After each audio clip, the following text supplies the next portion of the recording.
আজকে আমি ডেকোরেশন করব ভ্যানিলা কেক 3 পাউন্ডের।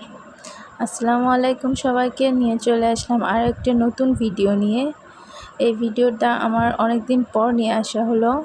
তো আজকে আমি ডেকোরেশন করছি একটা 3 পাউন্ডের ভ্যানিলা ফ্লেভারের কেক। এটা আমার কালকের অর্ডার ছিল। তো চলুন ডেকোরেশনটা শুরু করা যাক। এই 3 পাউন্ডের কেকটা বানাতে আমি 6টা ডিম ব্যবহার করেছি। 6টা ডিম দিয়ে আমি যে ব্যাটারটা তৈরি করেছি সেটা আমি 9 ইঞ্চি একটা মোল্ডে বেক করে নিয়েছি। কেক সাধারণত আমি চুলায় বেক করে থাকি। তো আমি একটা চুলার উপর একটা ফ্রাই প্যানের উপর মোল্ডটাকে বসিয়ে বেক করে নেই। 6টা ডিমের কেক সাধারণত 10 ইঞ্চি মোল্ডে করলে ভালো হয়, তবে আমার কাছে 10 ইঞ্চি মোল্ড ছিল না, তাই আমি 9 ইঞ্চি মোল্ডেই করে নিয়েছি। তো কেকটাকে আমি 3টা স্লাইসে ভাগ করে নিয়েছিলাম। তারপর আমি ক্রাম কোট করে ফ্রিজে রেখে দিয়েছিলাম আধা ঘন্টার জন্য। এবার আমি ফিনিশিংটা দিয়ে নিচ্ছি কেকের। প্রথমে আমি হোয়াইট হুইপ ক্রিম দিয়েই কোটিং করে নিচ্ছি। আসলে এই কেকটার অর্ডার এসেছিল আমি যখন বাবা মার বাড়িতে ঘুরতে গিয়েছিলাম তখন।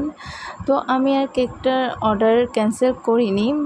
আমার কাছে এখানে কেক ডেকোরেশনের খুব বেশি জিনিসপত্র নেই, এই জন্য একটা আমি সিম্পল ডিজাইনই করে দেব। আমি সবসময় সবার অর্ডার নেওয়ার চেষ্টা করি, সেটা যদি এমার্জেন্সি অর্ডার হয় তাও আমি নিয়ে থাকি। কখনো আমি কোনো অর্ডার ক্যান্সেল করি না, তাই আমি এই অর্ডারটাও নিয়েছিলাম। কাস্টমার আমাকে কোনো ডিজাইন বলে দেয়নি, আমি নিজের মতো করে একটা ডিজাইন করে দেব সুন্দর করে।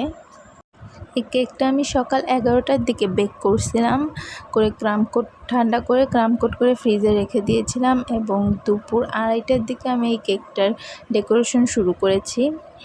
এখন আমি এই যে একটা ব্লু কালারের ক্রিম দিয়ে লিফ নজেল দিয়ে সাইডে একটা ডিজাইন করে দিচ্ছি, জিগজ্যাগ ডিজাইন। কেকের কর্নারে এই ডিজাইনটা করলে দেখতে খুবই সুন্দর লাগে, তাই আমি এই ডিজাইনটা করে দিচ্ছি। এই ডিজাইনটা করে কেকের চারপাশে একটা বর্ডার হলো। এবার আমি একটা 6B নজেলে একটা পার্পল কালারের ক্রিম নিয়ে এভাবে ডিজাইন করে দেব। এই 6B নজেল দিয়ে আমি স্টার আর ফ্লাওয়ার করে দিচ্ছি। আমি কেকের এক সাইডে হাফ রাউন্ডের মধ্যে একটা ডিজাইন করে দিলাম।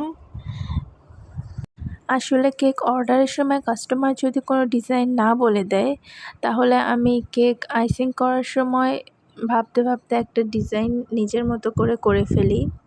দেখুন, এবার আমি পার্পল কালারের ক্রিমটা দিয়ে নিচে একটা বর্ডার দিয়ে একটা চামচের সাহায্যে এভাবে উপরের দিকে উঠিয়ে দিয়ে একটা ডিজাইন করে দিচ্ছি। এই ডিজাইনটাও কিন্তু দেখতে বেশ সুন্দরই লাগছিল। এভাবে চামচের সাহায্যে কেকের নিচের সাইডে একটা বর্ডার করে দিলাম।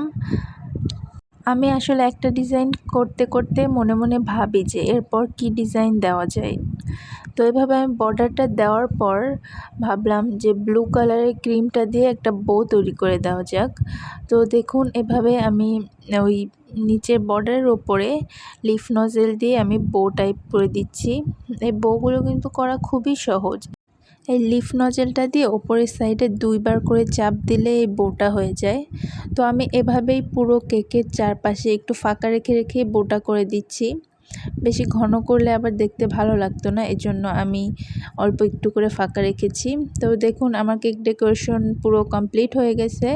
এবার আমি শুধু ওপরে যেটা লিখতে হবে সেটা 2টা ক্রিম মিক্স করে আমি এটা লিখে দিচ্ছি। আপনারা যদি আমার চ্যানেলে নতুন হয়ে থাকেন তাহলে আমার চ্যানেলটা সাবস্ক্রাইব করে আমার পাশে থাকবেন। আর আপনারা কে কোথা থেকে আমার ভিডিও দেখছেন তা অবশ্যই কমেন্ট করে জানাবেন।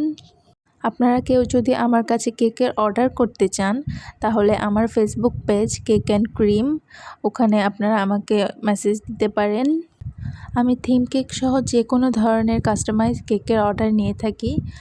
আপনাদের আমার ভিডিও ভালো লাগলে ভিডিওতে একটা লাইক দিয়ে কমেন্ট করে জানাবেন।